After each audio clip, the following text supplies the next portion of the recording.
Magandang araw mga ka-cooking.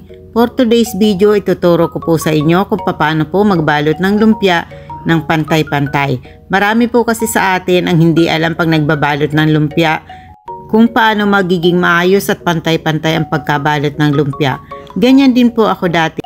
Hanggang sa malaman ko po ang ganitong paraan ng pagbabalot. Napakadali lang po. Magsisimula na po tayo magbalot. Sundan nyo lang po ang gagawin ko.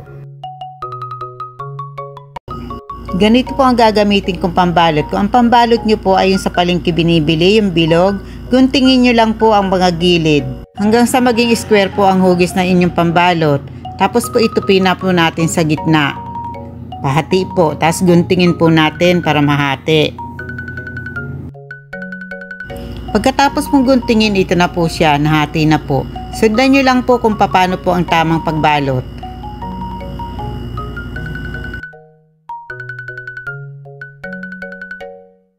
Yung kalahati po ng pambalot ay sa ilalim at yung kalahati po ay sa ibabaw.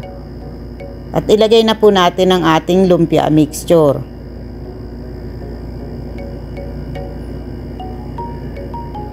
Ayan po, i-fold na po natin. I-fold po muna natin ang ganyan. Itulak po natin paloob para maging hugis bilog po talaga. Pagkatapos po itupin na po natin ang magkabilang gilid. Kailangan po kapantay nung nasa ilalim na pambalot. Ayan, ganyan po. Ipantay lang po natin. At lagyan na po natin ng dikit para po maayos, hindi siya mahiwalay pag prito. Ang gagamitin ko pong pandikit ay slurry. Pwede din pong egg. Bahala na po kayo kung anong gusto nyong gamitin pangdikit. Ayan po, nabalot na. Di po ba ang ganda? Ulit-ulitin lang po natin. Sigurado po pantay-pantayan. Yung kalahati po ng pambalot sa ilalim, yung kalahati po sa ibabaw. Lagyan na po natin ng lumpia mixture.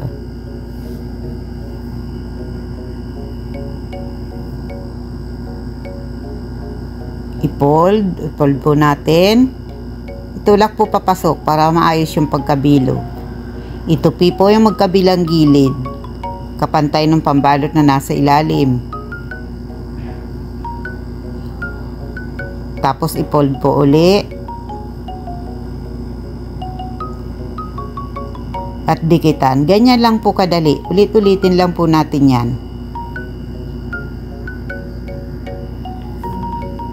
O, yan po. Ang ganda.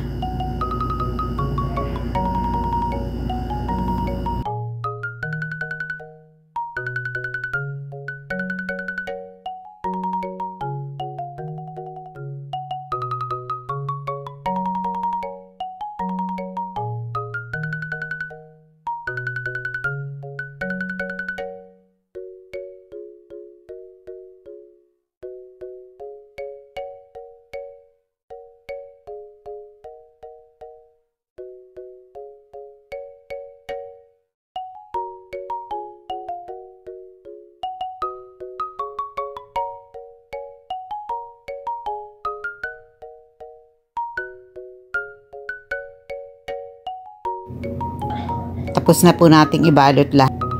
Ayan po, ang ganda, pantay-pantay. Subukan nyo rin po yung ganyang paraan ng pagbalot para po hindi na kayo mamroblema na hindi pantay-pantay ang pagbabalot nyo ng lumpia. Napakadali lang po. Sundan nyo lang po yung ginawa ko.